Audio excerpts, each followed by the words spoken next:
輝哥飲茶。喂，Chris 飲茶。飲啊！好。好。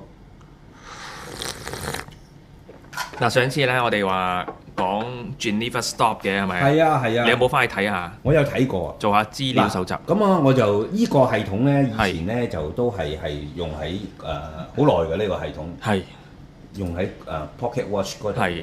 咁啊，我就聽佢講，因為佢哋嗰啲解釋啊嗰啲咧，佢以英文為主啦。其實我都就算佢用中文去講咧，我都唔係話十分話100%好理解佢乜嘢嘅。係。因為佢嗱依個就係嗰個叫做 Geneva Stop 啊。係。咁佢其實咧有1、2、3、4、5、6個嗰啲咁嘅星輪嗰啲咁樣。可能係同日內瓦有啲關係。會唔會咧？唔係點解叫日內瓦咧？冇關係就應該唔會叫 Geneva Stop 啊 ，Geneva 啦係咪？你又唔叫你講第二個係咪？即係咪個古仔係關？應該係嗱，應該好難考證邊個發明。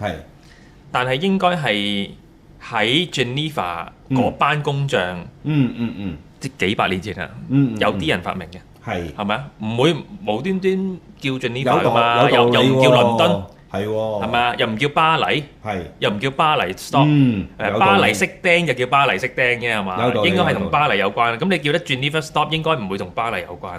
即係等於 Geneva Seal 一樣，係咪啊？係咪？日內瓦印記嗰啲喺日內瓦做嘅，有冇道理先？應該係喺呢班師傅應該係喺日內瓦嗰度。冇錯，我覺得我會咁咯，會咁理解啦。但係考證邊個發明就真係唔知，即係係嘛？會咁啊？不過上次講鐘咧。即係我係諗起恒定動力嘅問題啊嘛。恒定動力咧就係即係鐘就冇啦，即係仲有 authentic 嗰啲啊 ，ray driven 嗰啲啊就冇呢個問題啦。係用彈簧先有問題啊嘛。即係叫發條係嘛？發條。咁點樣去解決恒定動力嘅問題咧？即係都有好多種啊，輝哥。有一種你實聽過，叫芝麻鏈。梗係啦，好鬼貴喎！而家做芝麻鏈嗰啲話賣你800聲嘅喎。係啊，芝麻鏈就係想處理呢個問題咯，即係令到個發條嗰個動力輸出咧係平均啲。平均啲。咁就係芝麻鏈，所以芝麻鏈喺隻錶嘅邊個位置咧？喺上游嘅位置，即係喺發條嘅位置。係咪啊？就唔近個擒縱嘅。上游啲嘅，因為就係嗰個係油缸嘛，即係用你個講法啦。係啦，一架車嘅用油缸。即係想嗰個油缸出啲油咧，就即係唔好時多時少啦。即係開頭又多，後邊又少又唔好啦。最好就平均地出啦。你嗰啲 power 係咪啊？啱。咁所以用芝麻鏈啦。OK。咁啊，第二日有興趣嘅話，可以開集講芝麻鏈嘅原理。好喎，芝麻鏈 OK 啊。但係點解講 Geneva Stop 咧？因為 Geneva Stop 咧少人認知嘅。好老實講，好多人聽呢一個咧真係咧，你嗰日抄到呢個資料，想同我話要講呢一樣嘢咧，分享下咧。我咁大膽講一句啊，呢一個系統咧，之前咧香港都冇乜人提過呢樣嘢啦。就算你有整錶嗰啲師傅都未必知道嘅有啲。唔係因為少人用啊嘛，以前就好多好流行嘅 Pocket Watch 好多 Geneva Stop 嘅。咁啊，近呢幾年咧。Armstrong 咧，都好似出咗一隻，咁但係唔平㗎，好似30幾萬。哇，咁貴啊！係啦，就係用翻呢個裝置去做翻一個恒定動力咯。哇，咁呢個設計即係等於嗱功能咁講，功能上等於芝麻鏈。咁但係運作原理就唔係啦，因為芝麻鏈係一條鏈啦，單車鏈啦，又有個空 shape 嘅係嘛，一個空形嗰啲，咁佢又唔係咁做嘅。但係呢個系統係再比芝麻鏈再要舊啲啊嘛。再要耐啲啊嘛，都可能會耐少少，係啦，但係我冇證據考證，但係可能我覺得呢個會耐啲。嗰日我喺你同我講嘅時候咧，我就即刻翻去睇下做下啲功課，睇下啲資料。係，因為佢呢個系統係之前係做 Pocket Watch 㗎，已經係好多年，起碼都200以上㗎啦。係，嗰個年份嗰啲，實質上我就冇 exactly 查到佢嘅年份幾多咧，起碼200年以上㗎。係。嗱，我好簡單講下佢嘅原理好嘛？嗱，其實好簡單嘅啫。Geneva Stop 咧就係咧，呢個機制咧可以令到個發條咧停嘅，即係話縱使係仲有鏈嘅，鏈尾啦，鏈尾得翻1、2成嗰啲啦，但係咧佢 stop 咗佢。OK， 可以最簡單就咁樣理解。咁運作原理係點咧？嗱，你見到咧呢度有啲嘢突出嚟噶嘛？係似唔似馬爾他十字啊？似其實冇關係嘅。係。因為馬爾他十字咧，最原初係一啲箭嘴啊，係個 arrowhead 嚟嘅。但係我見到呢個位置喎，Chris 嗱，係啦，呢度咧總共有5個咁樣嘅輪咁樣嘅星輪，1、2、3、4，唔係6個，6個，1、2、3、4、5、6個啦。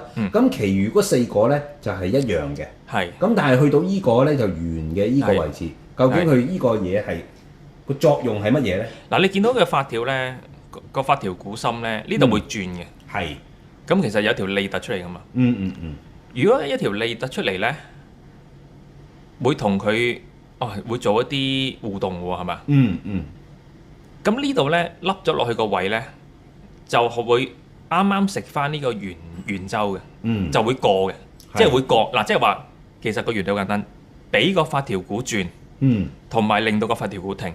係嗱，當個發條股同呢啲咁嘅凹咗落去嘅突出嚟嗰啲，你叫做可以係一個手啦，去互動嘅時候咧，就會俾佢轉咯。咁所以咧，呢個裝置咧會令到呢個發條股咧轉1次、2次、3次、4次，即係話咧俾佢轉4次，放4次鏈。OK，去到第5次咧，佢轉一轉個形狀咧，就會咁樣頂住呢個位嘅，就會令到佢停。咁即係話咧，呢個裝置咧係令到呢個發條股用4個圈嘅啫，頭尾唔用。嗱，其實個原理好簡單，頭尾佢都唔想用，佢一裝落去咧，淨係用中間嗰4個圈。嗱，其實頭可能有1個圈嘅，尾可能有1個圈嘅。佢唔要，因為咧一個太強，一個太弱，唔要，淨係要中間嗰4個。所以咧呢4個咧就係有幾多個呢啲位咧？呢啲手咧就係能夠即係呢個發條股能夠轉幾多個圈？1個、2個、3個、4個。咁所以去到呢度又停㗎啦。咁樣理解，輝哥。Chris，我想有啲疑問想問一問啦。係。其實呢個係發條股嚟㗎，啱唔啱？係啊，發條股嚟㗎。入邊係應該有發條㗎嘛？係啊。咁我想問嗱，佢轉4次啊，跟住去到呢度停啦。咁如果呢個係 suppose 應該係呢個應該係代表嚟嘅，當其時啱唔啱？呢個見到啊，喺度上鏈。嗰個上鏈嘅時候扭嘅時候，佢應該個上鏈咧係喺個底度上鏈，啱唔啱咧？唔啱，唔啱，定係喺個頭嗰個霸冠嗰度上咧？你見到呢個3個正方形啊嘛？係啊。喺呢個正方形啊嘛，條鎖匙插落去上。唔係，我嘅意思係咧個代表啊。佢因為我喺網上嚟見到咧，佢正常代表咧就喺12點鐘位置咧有一粒霸冠啦，係咪？係嘛？但係佢校時間嗰度咧就要開咗個蓋喺個底嗰度咁樣，就係有呢個咁嘅鎖匙位扭佢嘅，啱唔啱啊？你講校時間，但係而家唔係校時間，你要分開兩個概念，校時間定上鏈。如果係上鏈咧，上鏈喺呢度上咯，嗰條鎖呢度咯，正方形啊嘛，即係插條鎖匙去扭啊嘛，係咪？係啊，啱唔啱？係啊。咁佢有唔同做法，即係其中一個我哋講大路做法就直接上發條股，你可以直接用一個鎖匙咧擺落去呢度咧，即係六角匙咁啫嘛，你咪擰佢咯。嗱，即係話轉 lift stop 咧，放鏈嘅時候咧 limit 咗四個圈啊。咁即係話上鏈嘅時候，一樣嘅啫，上鏈同放鏈係同一樣嘢，不過係調轉啫。即係話上鏈嘅時候咧，亦都係只係能夠上4個圈。即係有冇道理啊？有冇道理啊？即係話，如果係咯，我就正想問，如果佢突然間咁樣停一停嘅時候，咁嗰個使用者嘅時候，佢要俾鏈佢嘅時候咧，佢扭1下、2下、3下、4下，跟住第5下佢就要 stop 噶咯喎。唔係扭1下，即係轉一圈，令到發條股轉1圈，係啦，嗰個講法係即係咁樣轉一圈咧。一定係嗱，我講一講俾你聽先。其實咧，上鏈同放鏈咧係同一個過程，只不過係調轉，即係唔會多咗嘢嘅，即係唔會係一啲好唔同嘅嘢，只不過係倒轉嚟上。你有冇睇以前有套戲咧？咩？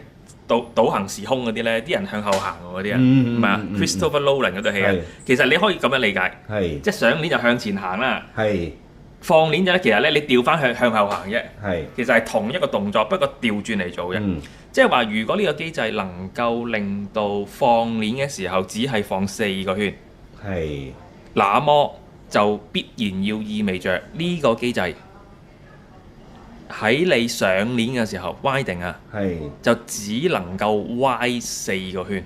哦，係啊，因為點解咧？你一歪咧就調轉行㗎嘛。咁去到呢度停嗱，即係話呢度咧去到呢度停啦。咁你歪翻轉頭咧，咁呢個位咧就會定翻呢度。因為你上鏈嘅時候咧就會倒轉行㗎啦。咁所以咧，明唔明啊？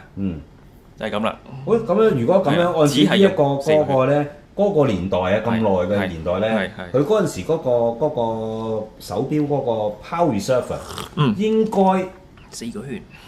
係佢一扭，即係佢會轉動4個圈啦，但係佢可能扭嗰下咧，可能要多過幾次先得啦。嗱，4個圈唔代表你扭4下，呢個係錯嘅，呢個係因為你係咪啊？我明唔同，可能你扭5下先至上到1個圈。係啦，唔關事，呢個係呢個發條鼓嘅4個圈，同你扭幾多下係啦，係有關係。嗱，係有關係。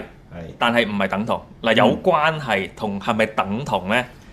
係兩個概念。可能佢扭嘅時候，你記得嘛？假設啊，可能佢扭嘅時候要5下先轉一個圈，咁即係話佢4個圈嘅話，要上成20手㗎啦。係啦，概念清晰啲啊，明白啦，係啦。嗱，即係我哋講 function 同埋 complication 係有關係，係，但係有關係係咪代表係等同啊？輝哥，唔等同，係有關係唔代表等同。OK。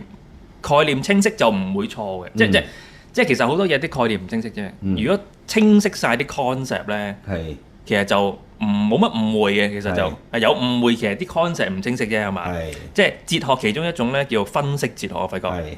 Analytical philosophy，係咪啊？唔係我勁，係嗰啲哲學家勁嘅，真係好勁。係啦，真係可以一個字咧，拆到你咧，真係超級精彩。係咪啊？係咪啊？譬如咩叫係啊？譬如佢話今天係星期四咁樣，咩叫係啊？其實都可能有好多個意思，係咪？係咪啊？蘋果係水果咁樣，蘋果梗係有意思啦，水果嘅有意思啦。喂，咩叫係啊？輝哥，你有冇諗過？係咩意思啊？確實嗰樣嘢某係啊。係啊，有冇諗過？係嘛？咁呢啲係哲學家好無聊嗰啲哲學家就諗嘅咯，一般人就唔諗嘅，係啦。OK，輝哥，呢個裝置你覺得如何？呢個裝置啊？係啊。恆定動力喎，即係話嗱，佢淨係用中間嗰4段啊嘛，4個圈段啊嘛。係。咁咪令到個力好啲咯，因為點解咧？太強同埋太弱佢都唔用啊嘛。咁咪令到輸俾擒縱系統嘅力咧，就唔好忽大忽小，或者係盡量唔好忽大忽小啦。但都冇可能做到 perfect 嘅，即係盡可能做到均力啦。所以呢個就係一個恆定動力啊 ，constant force mechanism 嘅一個裝置啦。有如芝麻鏈，咁芝麻鏈其實都係同個發條直接作用喺發條度嘅，不過個原理完全唔同嘅。用一條鏈去到控制住佢嘅發條鼓嘅力。OK， 但係大致上嘅目的係一樣啊嘛，都係 constant force 啊嘛，恆定動力嘅問題啊嘛，係嘛？咁咪發條咯。咁所以你唔會見到重力推動嘅鐘有呢個裝置嘅，係嘛？應該唔會啊嘛。譬如你呢個鐘冇呢個裝置，鐘有冇啊？鐘就係吊住啫。上次我咪俾睇咯，你咪吊住啫嘛，輝哥，都係咁重噶啦，吊住呢嚿嘢。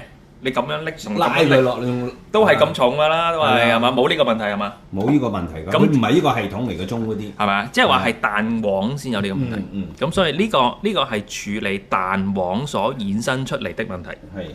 係咪啊？Weight driven 嘅，吊重嗰啲嘅，就唔需要呢個問題，因為佢本身就冇呢個問題。係咪咁理解得唔得啊，輝哥？明白。係嘛？咁又學到嘢喎。有冇其他觀點啊，輝哥？觀點啊，因為呢個系統係咁多年前嘅系統啦，同而家嘅即係因為科技進步啦，咁同埋有好多人又發明咗唔同嘅系統啦，咁啊又即係起碼知道下個歷史啊，嗰個起源啊嗰啲咁樣啦，係嘛？咁都係一啲，不過呢一個咧就肯定係代表嚟嘅，呢個當其時係啱唔啱啊 Chris？可能嗰個年代就全部都係代錶咧。嗰個年代都未有手錶。咁但係有手錶嘅年代咧，就已經唔用呢啲嘅啦。因為佢嘅擒縱系統咧改變咗。嗱，其實我咪話 Armstrong 好似就出翻咯。咁而家芝麻鏈都有出手錶啊嘛。嗱個原因就係唔係話必然一定要老鳳地係代錶。只不過咧呢個機制嗰個年代咧就未有手錶。啱。有手錶嘅年代，即係 Cartier 啊、Patek 啊嗰個年代咧，嗰個擒縱系統又轉咗啊。轉咗一啲咧唔係咁受大勢力影響嘅，即係個擒縱系統 upgrade 咗啊。而 upgrade 咗之後咧，你大勢力咧唔係咁影響，唔係咁 susceptible to 大勢力啊。咁所以手錶又唔需要呢個功能咯，係咪？問題就係有啲嘢 change 咗，跳躍咗咁樣。會唔會就係因為關係啊？當其時嘅代錶個 size 尺寸都大啲嘅。係。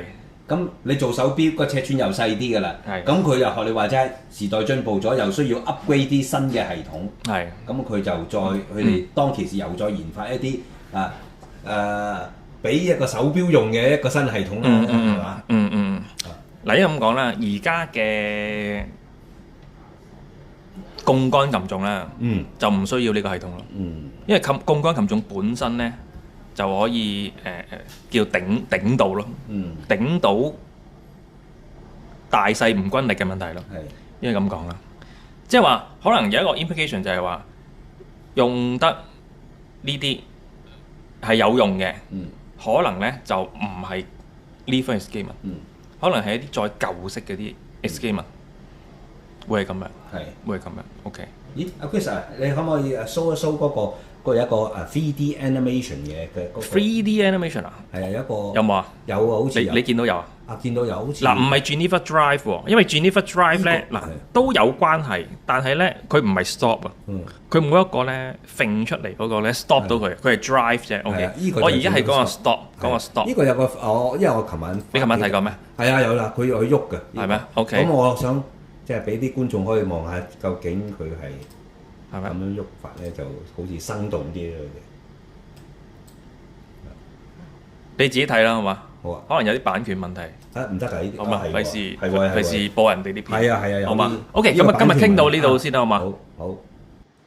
係喎，啲版權一播咗就。